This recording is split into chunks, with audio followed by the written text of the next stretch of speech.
Hello and welcome everyone to the NVSBC Charlie Mike series. It's a thrill, John, to have you back today Great to be back. for Yes. session number 3, partnerships and leveraging strategic partnerships.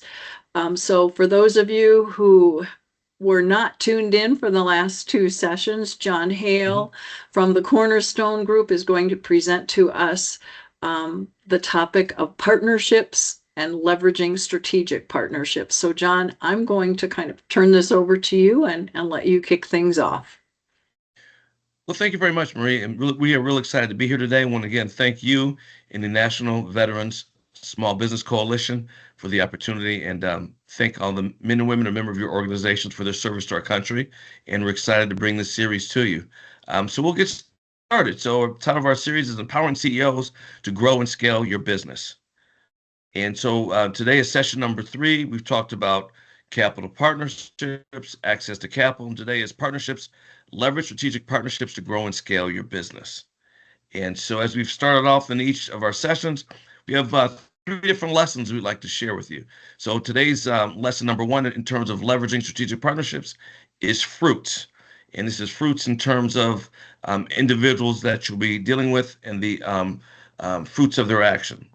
And we think we've all heard the saying that your actions speak so loudly that I cannot hear what you're saying. And so as you're looking to identify strategic partners and partnerships for your company, we know them by their fruits. And so by their actions and their deeds, and the derivative thereof, we get to know people. So as you're judging, gauging, and assessing, and evaluating people and companies, be sure to pay attention to this saying here, because we get approached and we get marketed by um, all types of digital media, social media, etc. But pay attention to their actions. I love using this statement sometimes, Marie, when I'm in conversations or negotiations with other firms and individuals. Your actions speak so loudly that I cannot hear what you're saying. And our second lesson for today in terms of strategic partnerships is a tool called a leveler. Now, I'm not very handy around the house, but I love the leveler. It's one of my favorite tools. So it's a tool that as you're building and growing your company, we use the leveler all the time. And this is really applies with strategic partners is, are you aligned? Is there an alignment between your company and the company you're looking to partner with? Is there an alignment between the CEOs? Is there an alignment between the key personnel that will be actually working on the joint mission? Is there this alignment? So I love using a leveler as I'm trying to measure. Um, it gives you a way to measure someone and another company and going back to their mission and their statement as well. And so another statement that applies here, a quote I love to use all the time: when someone shows you who they are, believe them the first time. I'll repeat that so it sinks in. When someone shows, someone shows you who they are, believe them the first time. And so, as we're trying to assess and align trust with other individuals, when people show us who they are, their personality, their behavior, their attitudes, how they treat people, treat other people, etc., believe them the first time, meaning that we are who we are, and we're going into partnerships. We can't change other people. And so this quote is by Maya uh, Maya Maya Angelou, an acclaimed poet, author, and Presidential Medal of Freedom recipient. And jumping into the meat of what we're going to talk about today is how to grow and scale your business via strategic partnerships, and why strategic partnerships. And ideally, we want to always go back. We talked about in another session is, what is your strategic plan? Again, the strategic plan is a document that you and your team have developed for your 1 and 3 year um, growth pathway. And so we want to make sure that's a living document, meaning that you're using it, you have measurables, you can measure your progress, and you're using it no less than on a quarterly basis to understand that, hey, we are making progress, we are going down the right path. And the beauty about Maria is, once you have a plan that's written, you can always edit, amend it, and tweak it as circumstances change. And so it's great to have that plan in place. And so why do you need a strategic partner then? It should really help you to execute that strategic plan, help you to facilitate that. And ideally, with a partnership, we learn in math early on that two plus two is four.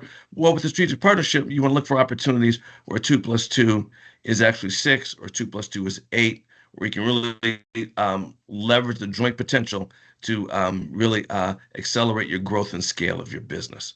So that's really what we want to think about. Why a strategic partner? And then point number three is, what is the business purpose for the partnership? Why do you need a strategic partner? What challenge is it going to solve for you? Traditionally, we may think about an example of maybe there's additional talent that you need for your business, and you can have a strategic partner for that.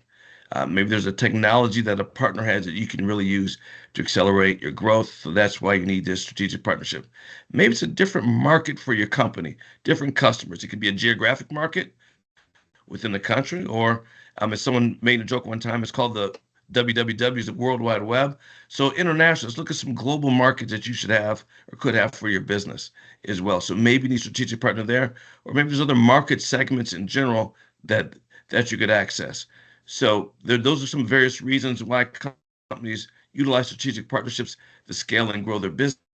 And so we want to make sure that as you're entering in this, it's not just the sexy thing to do, the right thing to do, or you want to develop a relationship with the company, but what's in it for you. And so the second point here before we move on is, after you've established your desire strategic partnership, when you look at a customer or look at a potential partner, what is their specific value proposition for that company for you? Think about it. What's the ROI? What's the return on investment of the strategic partnership? And so we'll talk about some reasons going forward, why some of these partnerships I've seen through my career have not worked out, and then also some ways and methods to analyze businesses to help you understand, is this the right partner for you? Cool. Yeah, go right ahead. Okay. And so why strategic partnerships fail? So I'm gonna use kind of a personal example. I've been married for 33 years. And so my lovely wife and I were looking to get married. And my uncle, who's a minister, we asked him to marry us. He said, John, I'm very happy and proud that my nephew would ask me to marry you all. But before I marry anyone anymore, you have to go through marriage counseling. It's mandatory. And I said, why? He said, well, sometimes people get divorced, and he takes it personally. As a ministry, he takes it personally when they get divorced. So we had a workbook, and independently work out, and we had these counseling sessions, but it really boiled down to a handful of reasons why couples get divorced. He's seen throughout his life as a ministry. He's retired now, but he had 35, almost 40 years in ministry. One is money, financial management. That's always a hot topic. You talk about having children, number of children, and then that work-life balance that goes on along with raising and bringing a family.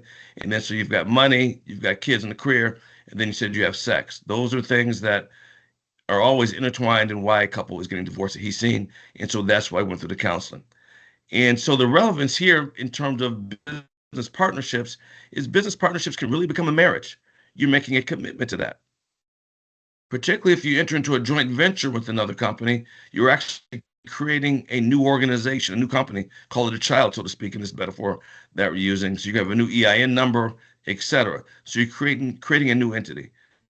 And so as we look through partnerships in my career in the private sector, as the OSDBU director at the energy department, here are kind of the four reasons real quickly why we've seen partnerships not work. Number one is financial commitment. What are the funds, the amount of financial resources you're going to commit to this partnership, the people that you're going to commit. And when we talk about people, you need to look at the profile of the job titles. Is it full-time, part-time? How many hours you expect that to be committed? And then the admin/tech is additional resources, administrative resources, and there may be technologies that you have to commit to this partnership. In some cases, you could need new equipment. There may be laptops, cell phones, etc., depending on the nature of the work, where new clients require new technology and equipment dedicated to them. Third is alignment of goals and objectives. Going back to the business imperative, why are you getting together? So in the goals, you should have near, immediate, short, and long-term goals. And also within there, you should have some measures and some metrics. that actually quantify and define what success is for both parties, for the partnership. Number four is fidelity. Focus, meaning fidelity to you. You both have this partnership or joint venture you're coming together for, but you both probably have other customers as well, and you may have and probably have a sales pipeline outside of that partnership and joint venture. So, what is the fidelity and the dedication to your existing customers, to your other employees who are not involved, and other stakeholders who are involved in the partnership as well, and dedication to to growing your company, to the pipeline you have out there. And one that's often overlooked, Marie, because it's a little bit softer, harder to gauge, is culture. How do you go about your go-to-market strategy? How do you go about serving customers? You, for example, you have some business organizations have a more of a high-pressure sales environment than others, much more aggressive sales environment. They may have a sales environment that's focused on a longer or shorter customer acquisition cost and customer acquisition life cycle for your company. And then on the service, some businesses really say that their hallmark of why they stand out is high service. So every business is going to tell you that they serve their customers well, right? Every Yeah. customer. But we all know there's some businesses that have a reputation, offer more of a white glove service to their customers, and they will invest time and financial resources that as well. So you make sure that you're aligned there. So these are just a handful of reasons, but these are ones that when I've seen the partnerships not work, this is why, particularly the Department of Energy Mentor Protege Program, and just in my business experience as well. So John, before you move Yes. on, let's stay at this slide. So, so as with the dating scene, you'll hear now that Sure. actually people will do background checks right before they even go Oh, out yeah. on a date, or they'll run a credit report on somebody just to see where they're at, right? Love the technology. Look, I guess you're being married so long. I guess I'm glad I kind of missed that part. You missed part of that the part, thing. right? Yes. And so I'm just saying, this is what people talk about in the single scene, like, hey, have you done your background check? Do you recommend that for business owners? Hey, the reputation, so to speak, Sure. of people or organizations. Do you recommend doing a Dun & Bradstreet review of a business? And maybe you're going to be getting into that in the next couple of slides. Sure. No, it's a great place to address this. Yeah. I know, And Marie, this is a so, great question. okay, As you're, talking about dating and moving forward, as you're going through the process, and as we've gone through here, there's going to be a commitment on behalf of your firm and of your company to this partnership or a joint venture. So as you're pursuing that route, I really recommend that in two ways. Number one, how were you introduced to this person or this company? Was it you met them at a Chamber of Commerce event, you met them at a conference, or were they recommended to you by your CPA lawyer, like a close business advisor or trusted friend? But in either case, if it's recommended somebody, maybe you have a very frank conversation with about that firm they think is a real good fit for you and why they're recommending it. And in either case, I do recommend that as you're going down that road and getting to know another business and firm, and it really looks like you may start spending some resources of your own time and your staff and team's time, I definitely recommend a background check just on the company. There's easy ways to attorneys through LexisNexis and other tools and vehicles. You can check out what their litigation is, outstanding litigation that they may have, arbitration. You can look at lawsuits. And yeah, there are ways to investigate. There's firms that do background checks into individuals and okay, companies as well. So I do recommend that, particularly as you're moving down that road, to be able to have that conversation. And that's no different than if you were going to look to bring on maybe a new senior leader to the team, right? If you're the CEO, right. you're going to bring in hey, we have a succession plan for my chief legal officer or my CFO, my top salesperson team. We're bringing on a high-level business executive. I would recommend, and you may already have a process to do, just a background check on them, just to make sure, beyond the resume checking that time, just make sure that everything in their background that they have disclosed that to you. But Right. that is a very good question. Okay, that's kind of a common strategy that people ought to kind of incorporate then in their strategic plan, Yeah, especially right. if In their they're strategic looking at plan, and that as they're JVs and looking for things. partners, right? Yeah, as they're looking for strategic partners in their business, we're going to be working closely with. 'Cause we'll talk a little bit later. There is a reputational risk there as well, right? Right, right. And so you're gonna right. So you're gonna want to do that type of background search. Very similar to, again, if you're bringing on a high level business executive to join your team, you want to make sure that you've vetted him and or her thoroughly. Right. And that kind of fits into your fifth point here, culture. Is the Right. business, is your business partner, culturally aligned to your culture as well? Cool. That's Right. good. And yeah, no, that's something really to seriously think about. And it's great that as you're going through this process, it's good sometimes to have other members on your team, leadership team, or other members of the organization, quite frankly, help vet and evaluate these other partners as well. Oh, It all gives right. them a sense of ownership. Yes, particularly if they're lower level in the organization and folks that you trust that they're gonna have to execute it day to day. It's good getting them engaged. All right. Awesome. Cool. Right. And so this is a little bit of a slide. We have another one coming up as well. I call where you have to take a cold, honest look in the mirror, Marie. How Mhm. do you know if a business partner will be a good strategic fit? And I put vice versa in here because would you want yourself as a business partner? Yeah. You know, That's a good are you question, is you and right? your firm, are you guys easy to work with or not? We all may get feedback from this time to time as a business. What do your customers or other business partners say about you? So, in terms of characteristics, how do you know someone will be a good partner? Again, we want to look at their alignment of goals. Do their strengths complement yours? Um, is there a cultural fit, compatibility? Are they financially stable?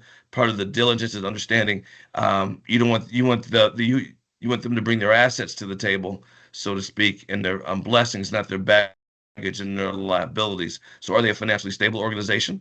Reputation and track record we've talked a little bit about. There's the you can kind of ask around town or ask around the industry about people and companies.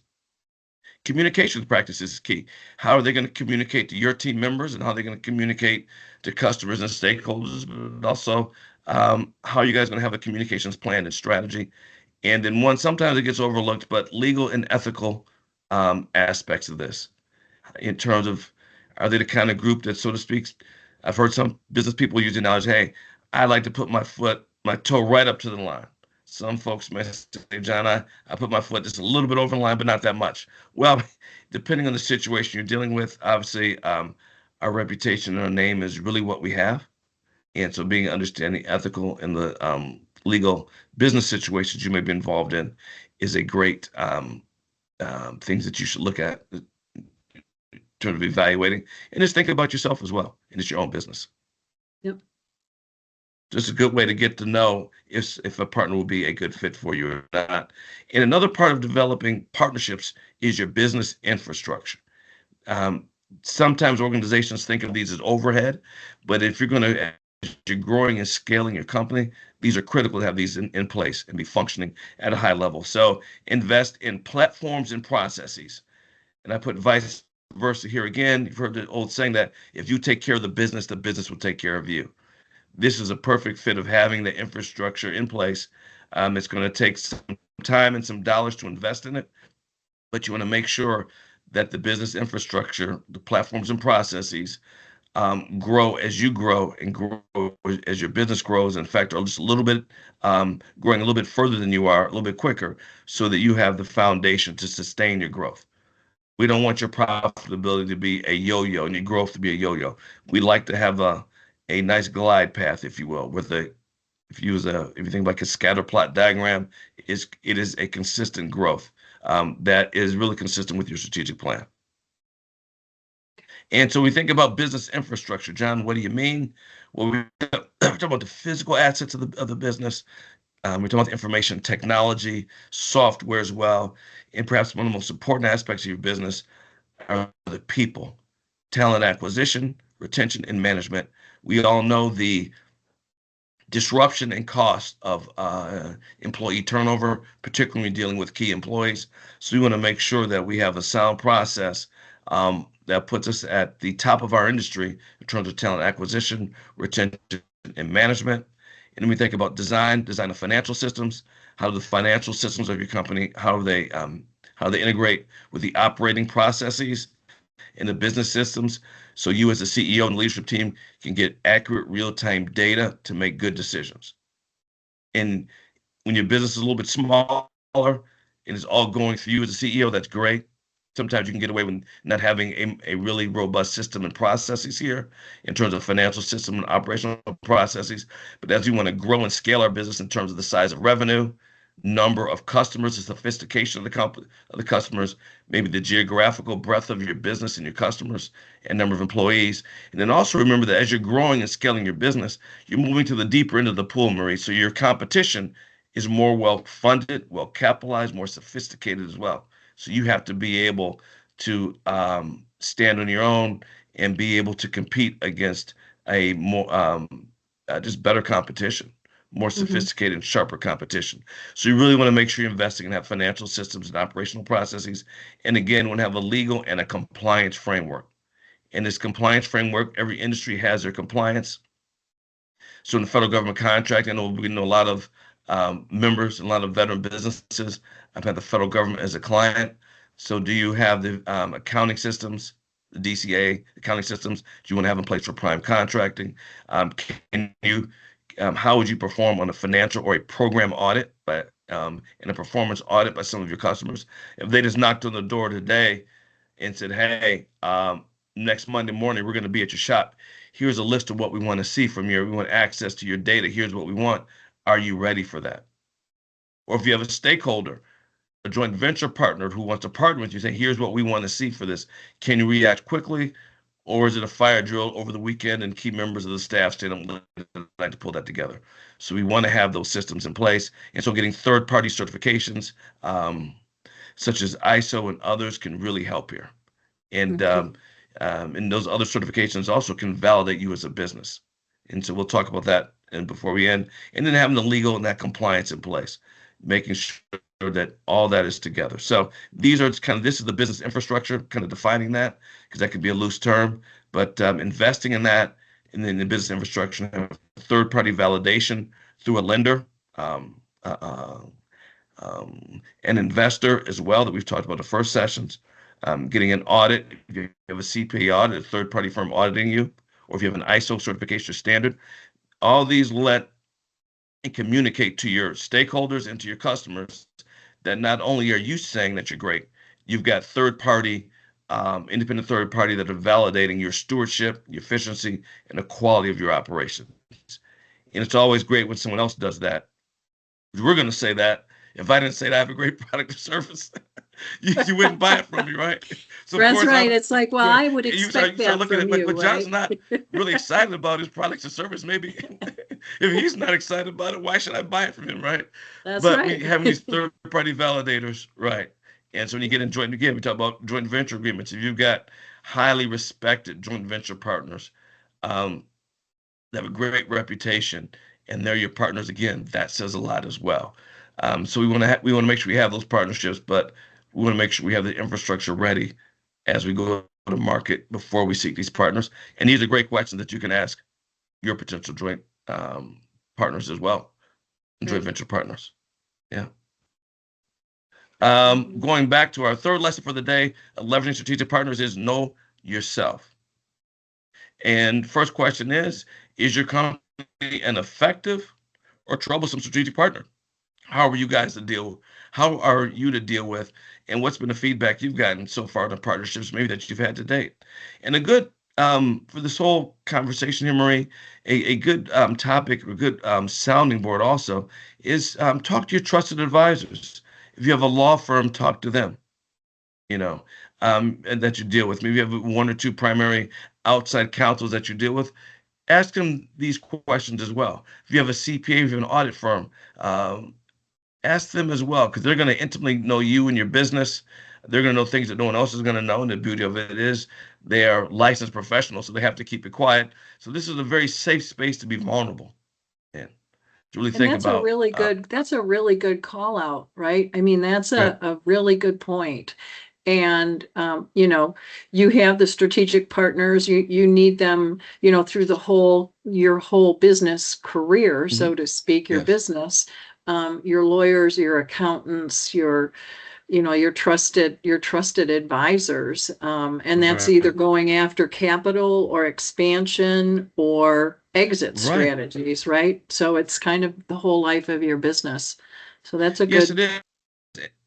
I'm sorry. Go ahead. I I apologize. was going to say that's a great note to kind of put in your strategic plan, even if you're going to be vetting lawyers and accounting firms or Sure, CPAs, is that maybe you want that as part of your contract, so to speak, with them, sure. that, hey, we want you to provide feedback on us, kind of like Right. a feedback kind of thing. So, No, it's fantastic, and that's how you get more value out of that relationship with the lawyers. And every firm is going to have have to have lawyers and accountants, particularly, and CPAs as you grow. But that's a way to for you to gauge, are they interested in you just as another client to get more billings, more revenue, or are they really vested in your success? right, That's a great right. point. It's a great Yeah. point. Yep. What is your corporate culture? What's your corporate personality? Do this inventory. And the last thing you touched on it is um, it, it can be worth getting a third party um, type of assessment. There's always companies that will look at your company culture, surveys and whatnot. You would have a high performing team. How are you performing well? And we all recognize sometimes that if you're the CEO, staff members of the team may be a little bit reticent to tell you how they truly feel. You've always got the person on the staff that's going to just tell you what they always think. You're probably going to hear from them. But a lot of the great feedback, particularly looking to grow and scale your company, and what you can do better, is having an assessment and a feedback loop where, again, the staff feels confident and comfortable in giving you their honest feedback so you can actually hear from them. And part of the development is a professional development of your staff as well, and a compliance function. So this third party assessment can help give you a feedback look on how do I really identify my company culture, and corporate personality. Hmm. And what we wanted to end up today is say it's an exciting way to grow your business is identifying the need for partners. We all need them, and then identifying what's the right partner for you and the right partnership structure. Is it a partnership? Is it a formal joint venture, or is it a teaming agreement? But in any way you do this, make sure number one, there's a business imperative. There's a business rationale for you partnering with this firm, and you really focusing before you go into the partnership. Here's what I want out of it in terms of my immediate, short, and long-term goals. Make sure that they're measurable, and how will this help to scale and grow and sustain my company. And really have that written down, and getting buy-in from your team on that is critical. And through all this, sometimes you just got to trust your gut. And some of the lessons we talked about, is someone going to be a good partner or not? We're seasoned um, business professionals, and sometimes you just need to get a good feel about it. But it's more of a art than it is a science. But I know that many businesses in the National Veteran Small Business Coalition currently use strategic partners, and we'll use them going forward. But this is a great tool to help you grow your business. So get out your leveler, make that assessment. Let's just keep building. Thank you, Marie. Oh, thank you, John. This has been very insightful and something to kind of incorporate into the business plan, into the strategic Mhm. plan, the growth Yes. plan. And we've talked about several of those so far in this series, and I'm looking Yeah. forward to the next two. I Yeah. love learning, and this is just a great opportunity. And so we're going to close here for now, but know Yeah. that All John will right. be back with two more sessions, everyone. And so stay tuned for the wonderful series that John Hale and the Cornerstone Group are pulling together for us. So I'm going to call this a wrap, John, and Yeah. looking forward to the next session. So goodbye, Yeah. So are everybody. we. Thank you. Have a great Okay. day.